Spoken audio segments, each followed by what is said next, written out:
No momento em que todos esperavam ouvir o sim, ela apontou o dedo para o noivo e disse 3 palavras que congelaram o salão. 300 convidados. Câmeras ligadas. E o pai milionário com o queixo caído. O que ela sabia que ninguém mais sabia. O que aquele homem escondia atrás do sorriso perfeito e do terno impecável. Fica até o fim, porque essa história vai te deixar sem fôlego. O salão do Palácio Ventura estava decorado como se o dinheiro fosse algo que simplesmente crescesse em árvores. E para Renato Cavalcanti, de certa forma, crescia mesmo. Rosas brancas importadas cobriam cada centímetro das mesas. Cristais tcheco-eslovacos pendiam do teto em arranjos que custaram mais do que a maioria das pessoas ganha em um ano. 300 convidados, todos vestidos como se fossem para um desfile de moda europeu, ocupavam suas cadeiras em silêncio respeitoso enquanto a orquestra ao vivo tocava uma versão de Debussy que fazia os olhos marejarem. Era o casamento de Isabela Cavalcanti, a filha única do empresário Renato Cavalcanti, homem que havia construído um império no setor de mineração e que tratava cada detalhe da vida da filha como se fosse uma negociação milionária. E naquele sábado de outubro, o detalhe mais importante era casar Isabela com o homem certo. O homem certo, segundo Renato, tinha nome, Marcelo Drummond. Marcelo tinha 34 anos, cabelos escuros penteados para trás com precisão cirúrgica, sorriso de anúncio de creme dental e um histórico profissional que parecia ter sido fabricado em laboratório para impressionar. Sócio fundador de uma fintech promissora, ex-aluno de uma universidade suíça, fluente em 4 idiomas.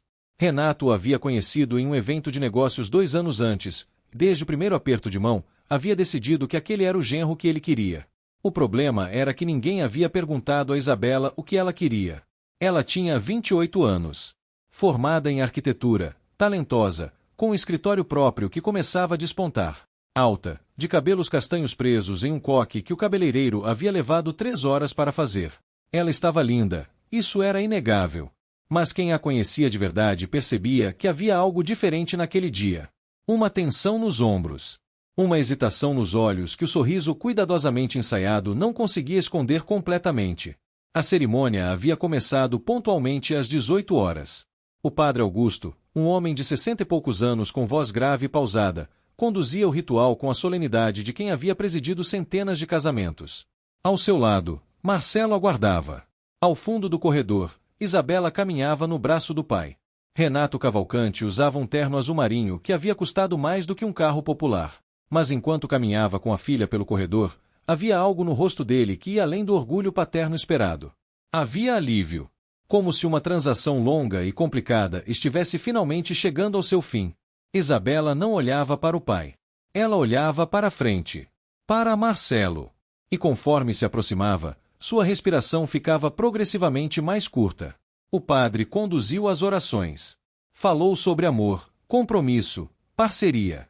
As palavras ecoavam pelo salão em mármore com a reverberância solene de uma catedral. E então chegou o momento. Isabela, disse o padre, você aceita Marcelo como seu legítimo esposo, para amá-lo e respeitá-lo, na saúde e na doença, até que a morte o separe. O silêncio que se instalou durou exatamente 4 segundos. 4 segundos que pareceram 4 horas. Isabela abriu a boca. Fechou. Abriu novamente. E então fez algo que ninguém esperava. Ela deu um passo para trás, afastou-se de Marcelo, e levantou o braço. Com o dedo indicador apontado diretamente para o noivo, ela disse, com voz clara e firme o suficiente para ser ouvida por todos os 300 convidados. Esse homem não é quem ele diz ser. O silêncio que se seguiu foi diferente do silêncio de antes. Antes, era expectativa. Agora, era choque. O tipo de silêncio que acontece quando o cérebro de um grupo inteiro de pessoas para de processar ao mesmo tempo porque o que os olhos estão vendo e os ouvidos estão ouvindo simplesmente não combina com nenhuma expectativa prévia. A mãe de Isabela, Vera, estava sentada na primeira fileira. Ela colocou a mão na boca. Ao lado dela, a mãe de Marcelo, Dona Silvia, piscou várias vezes rapidamente como se tentasse recalibrar a visão. Renato Cavalcanti soltou o braço da filha como se ela tivesse ficado quente de repente. Sua expressão passou por surpresa, raiva, e uma terceira coisa que era difícil de nomear mas que se assemelhava perigosamente a medo. Marcelo não recuou. Não ficou vermelho. Não ficou pálido. Ele apenas sorriu. Um sorriso diferente do sorriso de anúncio de creme dental. Menor. Mais apertado. O tipo de sorriso que as pessoas fazem quando precisam de tempo para calcular a próxima jogada. Isabela, ele disse, com a voz baixa e controlada de quem havia praticado exatamente esse tom. Você está nervosa. É o nervosismo da cerimônia. Não estou nervosa, ela respondeu. Estou com raiva. Tem diferença. O padre Augusto olhava de um para o outro com a expressão de alguém que presenciou muitas coisas em décadas de ministério, mas nunca precisamente isso. Talvez ele disse com cautela diplomática: possamos. Você quer saber o que ele esconde? Isabela virou-se para a plateia.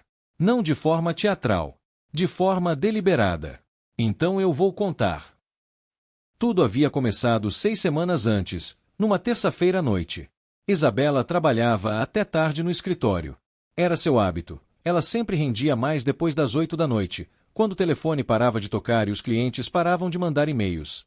Naquela noite, ela estava revisando as plantas de um projeto residencial em Campos do Jordão quando o telefone tocou. Número desconhecido.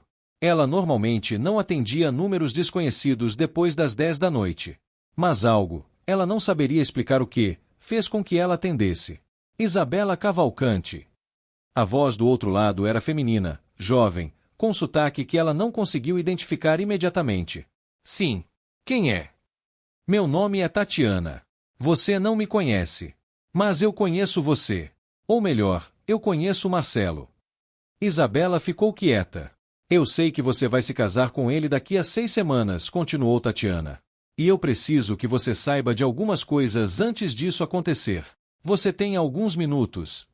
Isabela olhou para as plantas arquitetônicas espalhadas sobre a mesa.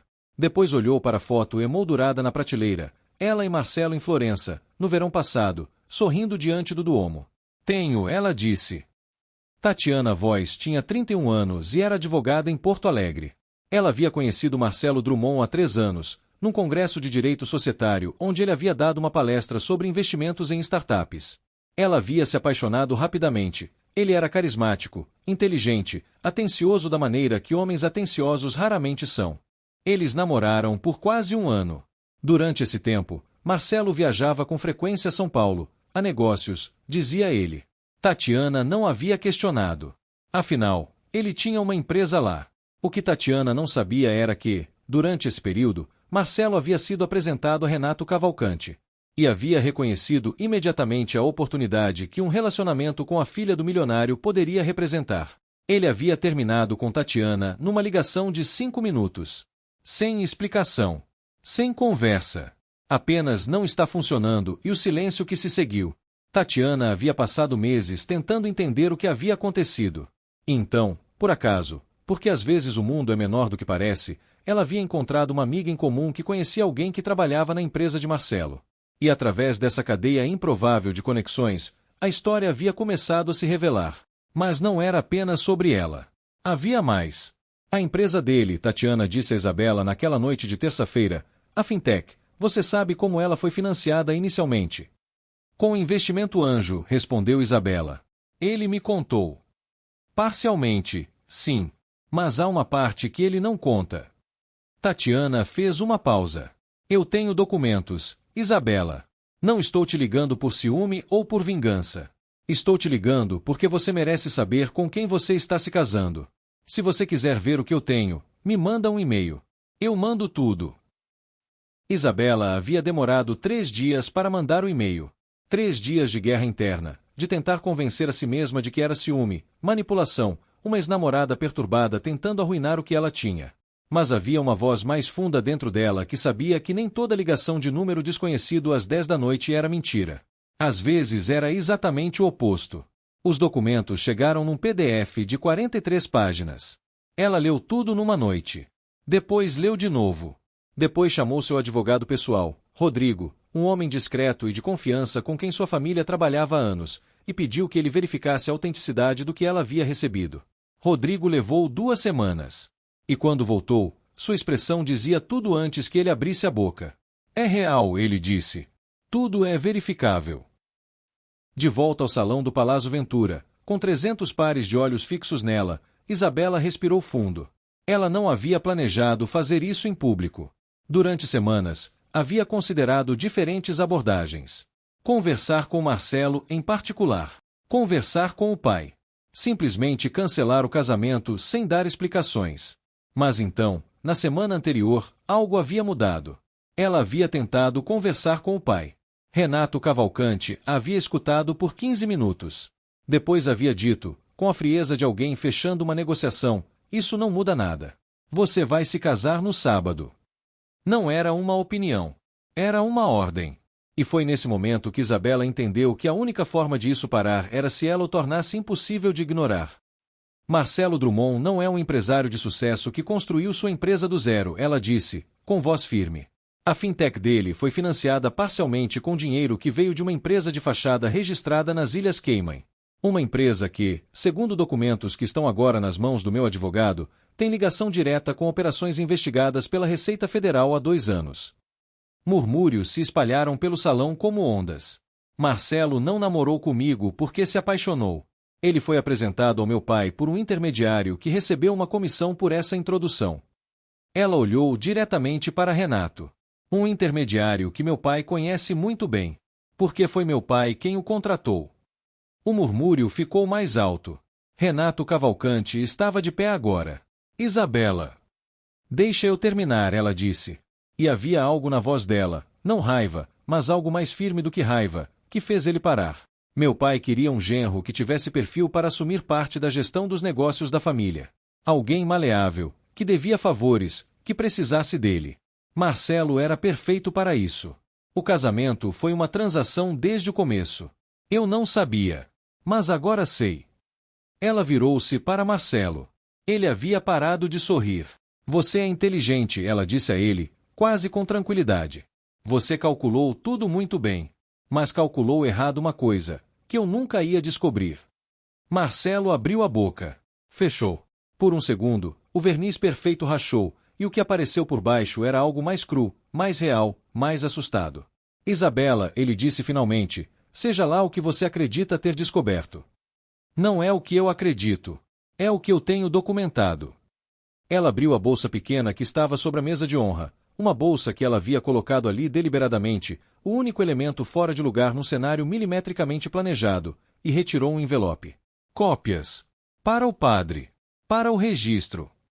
Ela olhou para Rodrigo, seu advogado, que estava sentado na terceira fileira com uma expressão completamente serena. Os originais estão seguros. O que aconteceu nos 30 minutos seguintes seria descrito de formas diferentes por diferentes pessoas que estavam presentes. Alguns diriam que Marcelo tentou sair discretamente pela entrada lateral e foi detido por 2 seguranças que Isabela havia contratado sem que ninguém soubesse. Outros diriam que ele havia ficado parado até que o padre, com uma dignidade admirável dadas as circunstâncias, havia declarado a cerimônia encerrada. O que todos concordavam era que Renato Cavalcante havia saído do salão sem dizer uma palavra à filha. E que Isabela havia ficado. Ela havia ficado de pé no altar, não no altar, na verdade, porque ela havia dado 3 passos para trás quando tudo começou, e esses 3 passos pareciam agora uma distância enorme e necessária, e havia esperado que o salão esvaziasse. Vera, a mãe, havia se aproximado primeiro. Estava com os olhos vermelhos, mas havia algo no rosto dela que não era apenas tristeza. Era o rosto de uma mulher que havia guardado muita coisa por muito tempo. Você sabia? Perguntou Isabela. Vera não respondeu imediatamente. E o silêncio foi uma resposta. Eu não sabia dos documentos, disse Vera finalmente. Mas eu sabia que seu pai havia intermediado o encontro. Eu achei que, com o tempo, vocês dois. Mãe. Eu sei. Vera fechou os olhos. Eu sei que fiz errado em não te contar. Isabela ficou olhando para ela por um longo momento. Depois, inesperadamente, ela colocou a mão sobre a mão da mãe. A gente vai conversar, ela disse. Mas não hoje. Nas semanas que se seguiram, a história foi destrinchada em camadas. Rodrigo, o advogado de Isabela, trabalhou em conjunto com um escritório especializado em direito societário para mapear as conexões entre empresa de fachada nas Ilhas Cayman e as operações da fintech de Marcelo. O que eles encontraram era complexo o suficiente para ocupar um time inteiro durante meses, mas a estrutura central era relativamente simples. Marcelo havia captado recursos de origens questionáveis nos anos iniciais da empresa, usando estruturas offshore para ocultar a procedência. Não era necessariamente legal em termos absolutos. A linha entre planejamento tributário agressivo e evasão é frequentemente nebulosa, mas era suficientemente problemático para que qualquer associação pública com esses recursos pudesse comprometer gravemente a reputação da família Cavalcante. Renato sabia de parte disso. Provavelmente não dos detalhes. Mas ele havia escolhido não perguntar. E essa escolha deliberada de não perguntar era, em si mesma, uma resposta. Marcelo Drummond contratou um advogado e uma empresa de gestão de crise de relações públicas no dia seguinte ao casamento que não aconteceu. A narrativa que ele tentou construir, de que era uma vítima de uma ex-namorada perturbada e de uma noiva instável, durou aproximadamente 72 horas antes de começar a desmoronar sob o peso dos documentos que Rodrigo foi liberando para a imprensa de forma estratégica e dosada. Tatiana, a ex-namorada que havia ligado naquela terça-feira à noite, não havia buscado publicidade. Ela havia dado sua versão uma única vez, numa declaração escrita breve e precisa, e depois havia voltado à vida que tinha em Porto Alegre. Isabela havia mandado uma mensagem de texto simples: "Obrigada." Tatiana havia respondido: "Você teria feito o mesmo." Talvez. Talvez não. Mas a questão já não importava tanto. A relação entre Isabela e o pai levou tempo. Muito tempo. Renato Cavalcante era o tipo de homem que construíra toda a sua identidade em torno da capacidade de controlar os resultados. Cada negociação, cada contrato, cada associação estratégica, ele era o arquiteto, e o mundo era a obra. A ideia de que a filha havia não apenas escapado do controle, mas o havia exposto publicamente, era algo que seu ego demorou meses para começar a processar. Eles não se falaram por quase 3 meses. Foi Vera quem fez a ponte, como Vera frequentemente havia feito ao longo de décadas, com a paciência calada de quem aprendeu que o caminho entre duas pessoas teimosas é sempre mais longo do que parece, mas raramente impossível. O primeiro encontro entre pai e filha depois do casamento que não aconteceu foi num domingo à tarde, no escritório de Renato, não na casa da família, um território neutro, curiosamente, porque o escritório era onde Renato se sentia mais si mesmo, e Isabela havia escolhido esse lugar deliberadamente. Renato estava mais velho. Ou talvez ele sempre tivesse sido assim e ela nunca tivesse parado para olhar com cuidado suficiente. "Por que você não veio falar comigo antes?" ele perguntou. Não com raiva. Com algo que era quase confusão genuína. "Eu tentei", ela disse. "Você me disse que eu ia me casar no sábado." Ele ficou quieto. "Eu precisava de alguém que me escutasse", ela continuou. "Não de alguém que me dissesse o que fazer." "Eu só queria", ele começou. "Eu sei o que você queria. Você queria o melhor para mim. Do seu ponto de vista. Segundo os seus critérios. Sem perguntar os meus." Ela cruzou as mãos sobre os joelhos. "Isso não é querer o melhor para alguém, pai. Isso é querer o melhor para você." A sala ficou quieta por um longo tempo. Lá fora, a cidade continuava. Buzinas, o som distante de uma sirene, o ruído constante e indiferente de São Paulo existindo. "Eu errei", disse Renato finalmente. As 2 palavras saíam claramente com esforço. Mas saíam. Isabela não respondeu imediatamente. Ela sabia que 2 palavras não fechavam meses de silêncio e anos de controle disfarçado de amor. Mas também sabia que havia pessoas que nunca chegavam a dizer nem isso. "É um começo", ela disse. Isabela Cavalcante voltou para o escritório de arquitetura na semana seguinte ao casamento que não aconteceu. Seus sócios, 2 amigos de faculdade que a conheciam há quase uma década, não fizeram perguntas desnecessárias. Puseram um café sobre a mesa, falaram sobre o projeto de Campos do Jordão, e deixaram o trabalho ser o que o trabalho sempre havia sido para ela. Um lugar onde o que importava era o que ela criava com as próprias mãos. Ela terminou aquele projeto em novembro. Foi premiado em março do ano seguinte, numa cerimônia pequena e sem glamour, com um troféu de acrílico que ela colocou na prateleira onde antes ficava a foto de Florença. A foto havia sumido. Ela não sabia exatamente quando. Meses depois, numa conversa com uma amiga próxima, Isabela tentou descrever o que havia sentido naquele momento no altar, quando ela havia dado o passo para trás e levantado o braço. "Medo?", a amiga perguntou. "Não. Estranhamente, não." Isabela pensou por um momento. "Clareza. Eu acho que foi isso. Uma clareza que eu não tinha sentido havia muito tempo. Talvez nunca." "Você não pensou no que as pessoas iam pensar?" "Eu pensei. Mas então pensei, e daí?" Ela sorriu levemente. 300 pessoas que eu nunca mais vou ver na minha vida acharem que eu sou louca ou corajosa. Isso importa menos do que eu sabia que importaria." A amiga ficou quieta por um momento. Depois disse: "Eu acho que você é as 2 coisas." Isabela considerou isso. "Tudo bem", ela disse. "Eu consigo viver com isso." Marcelo Drummond fechou a Fintech 18 meses depois. Ele abriu outra empresa, em outro setor, em outro estado. O mundo é grande o suficiente para que as pessoas reinventem versões ligeiramente ajustadas de si mesmas com frequência surpreendente. Renato Cavalcante continuou administrando seu império, mas havia algo diferente nele, mais cuidadoso, talvez, com o custo humano de cada decisão de negócios.